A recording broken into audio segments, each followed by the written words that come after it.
इन्होंने कहा कि हम लोगों ने ये कर दिया, ये पारित कर दिया, कौन कौन चीजें लागू की गई। और जो मैंने 1 घंटे की बात कही थी, ये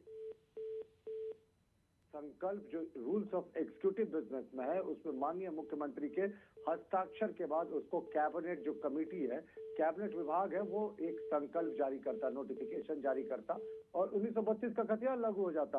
और इनका कहना था कि हमने अपने समय क्यों नहीं किया। हमारे उस समय के तत्कालीन मुख्यमंत्री को लगा कि 1985 का कट ऑफ एक बेटर डेट है जिसमें सामंजस्य सबको लेकर चलने की बात है, उन्होंने उसे किया।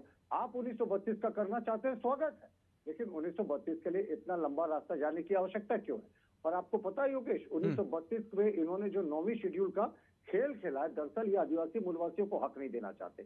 और पहले लौटते हैं वो अक्षरा सिंह जो भोजपुरी सिंगर के कार्यक्रम पे, उसके वो मुख्यमंत्री के बाद उन्हीं का स्टेज प्रोग्राम था। पहले मुख्यमंत्री ने उसी मंच से उस सभा को संबोधित किया, उसके बाद उनका कार्यक्रम था। तो दोनों कार्यक्रम अलग नहीं थे, एक ही मंच से एक ही जगह से दोनों कार्यक्रम होने थे।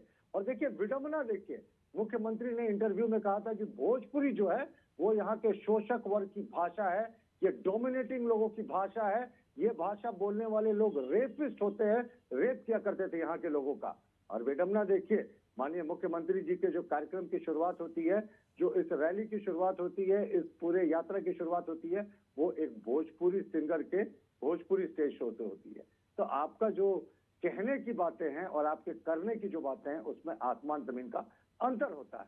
1932 में हम बार बार लौटते हैं। देखिए ये एक संकल्प से जारी हो सकता था। आते हैं शेड्यूल में, बस मैं समाप्त कर रहा हूं, मैं 9वीं शेड्यूल का बता रहा हूं कि इसका कितना कानूनी गुत्थी। अभी तक तो फाइल राजभवन नहीं पहुंची, अभी तक तो लॉ डिपार्टमेंट के पास ही है, लॉ डिपार्टमेंट उसको स्टडी कर रहा है। अब आप बताएं, 9वीं शेड्यूल में जब केंद्र के पास ये फाइल जाएगी तो उस फाइल को हर एक राज्य को भेजा जाता है, और एक राज्य भी उस पर अगर आपत्ति कर दे कि उसको 9th शेड्यूल में डालने लायक नहीं है, तो वो 9th शेड्यूल में नहीं डाला जा सकता।